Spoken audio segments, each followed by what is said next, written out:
students, welcome to the session. Today we are going to learn about lines and angles. So introduction. So first of all, what is line and what is an angle? A line is a one-dimensional straight figure that extends in the two directions infinitely. Here, this is a straight one-dimensional figure and it extends in the two opposite directions infinitely. So it can be called as a line. Now, what is an angle? Angle is a shape that is formed when two rays intersect each other at a common point. So here ray OA and OB intersect at O point, so the shape formed by it is known as angle. Next we are going to learn about various types of lines and various types of angles. So first we are going to study about types of lines. So basically there are two types of lines. One is line segment and another is ray. What is a line segment?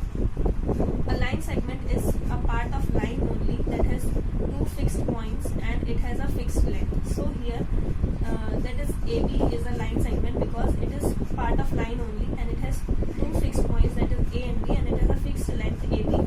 So line segment AB is the line segment A. Next, ray. What is a ray? Ray is also a part of line which has one fixed endpoint and it can extend in the other direction infinitely. So here it has one fixed point, that is O, and it can extend in the other direction infinitely. So OA is the ray here. Next, there are different types of lines based on operations.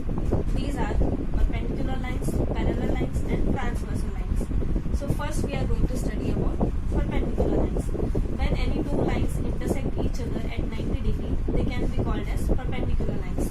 As you can see here in this diagram, lines AB and lines CD intersect each other at 90 degrees. So these lines are called as perpendicular lines. Next, what are parallel lines? Parallel lines, as you all know, that when any two lines are never going to intersect each other, they are called as parallel lines. Here, the lines PQ and RS, these are straight lines and they are not going to intersect each other anyway, so they are known as parallel lines. Next pair of line is transversal line. What is a transversal line? When any line intersect the two lines at two distinct points, the line is called as transversal line. Here, the line L intersect line A and line B at points P and Q. So line L is transversal to the line A and line B. So it is all about various types of lines. Now similarly we are going to learn about various types of angles. So basically there are different types of angles like acute angle, obtuse angle, right angle, straight angle, and reflex angle. When the value of angle is less than 90 degrees, it is called as acute angle. When the value of angle is greater than 90 degrees, it is called as obtuse angle. When the value is equals to 90 degrees, it is called as right angle, and it is shown like this. Next, when the value is equals to 180 degrees, it is called as straight angle, and it looks like this straight line.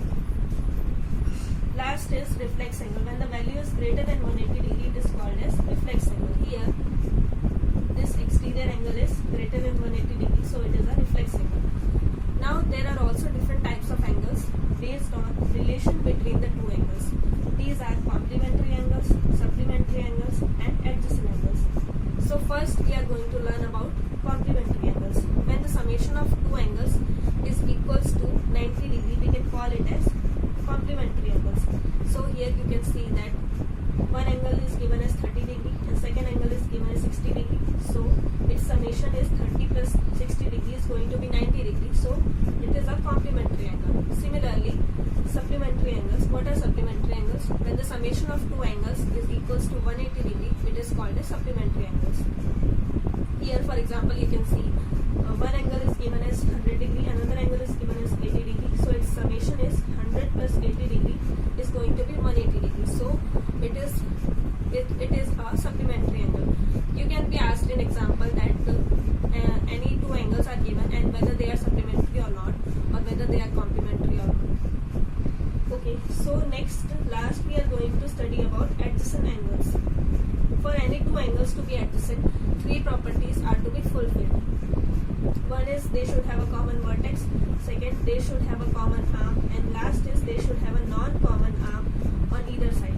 So here you can see in this figure angle AOB, that is angle 1, and angle BOC, that is angle 2, whether they are adjacent angles or not. So we are going to learn about their properties. First property, common vertex. Yes, they are having a common vertex. common arm. Yes, they are also having common arm, that is OB here. And third property, that is non-common arm on either side. Non-common arm, that is here common arm is OB, and it has non-common arm OA and non-common arm OC on either side. So we can say that angle AOB and angle BOC are adjacent angles here. So we have studied today about various types of lines and various types of angles, that is various types of lines based on operations and various types of angles based on relation between the two angles. So this is all about today's session. Hope to see you in next session. Thank you for being here.